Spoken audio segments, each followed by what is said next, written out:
Aydayın sen vasfını dinlelem dinlep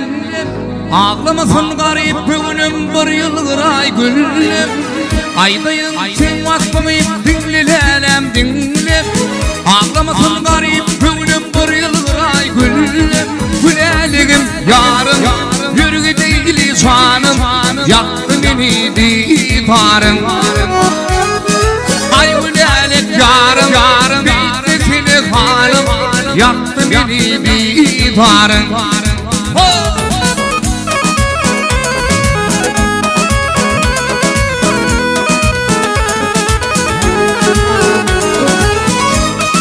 dinleyicilerimiz için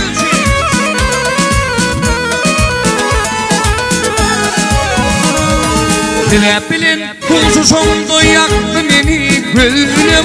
Oynap burun arı gözüm diydi yalan sözüm Dilep bilin bu sonunda yaktı beni gülüm Oynap durun arı gözüm diydi yalan sözüm Güleligim yarım yürü değil şanım yaktı beni divarım Ay gülelik yarım bitmesini hanım yaktı beni divarım Dana Yıllık suyu hakkı gırrım açılpa Kıyıların tarafın çalardım şökmalım İndi olsa kıyılan temirin görüp Olam suyu diyen Valdımdan korkyan deyip şahir belleye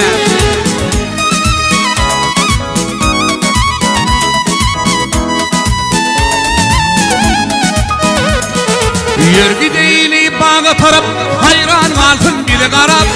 Ülpürümü görüp tarap Timar verey mağarap Yürgü deyli bağa tarap Hayran kalsın bile karap Ülpürümü görüp tarap Timar verey mağarap Güleligim yarım Yürgü deyli şanım yaktı beni divarım Ay gülelik yarım bitti seni hanım yaktı beni divarım Ay güleligim yarım hürgü değil şanım yaktı beni divarım Ay gülelik yarım bitti seni hanım yaktı beni divarım Yaktı beni divarım Vay yaktı beni divarım Yine buraydı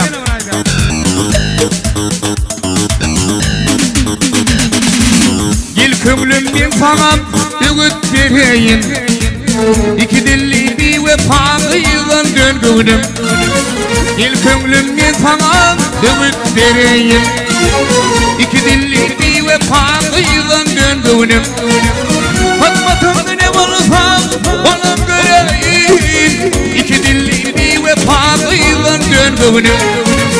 Fatmatımda ne olursa ona göreyim İki dilli bir vefalıyla döndürdüm Döndürdüm dönüp kıyver İki dilli bir vefalıyla döndürdüm Dana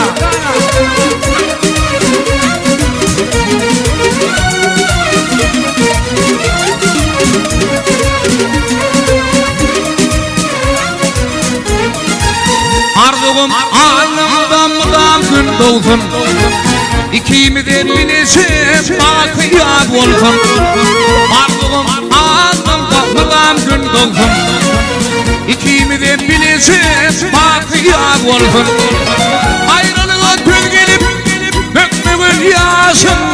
İki dilli bir vefalıyla döndüğünüm Ayrılığa tüz gelip dökmüğün yaşım İki dilli bir vefalıyla döndüğünüm Dönüp kıyver İki dilli bir vefalıyla döndüğünüm Döneysinin İki dilli bir vefayardan döndüğünüm İki dilli bir vefalıyla döndüğünüm İki dilli bir vefayardan döndüğünüm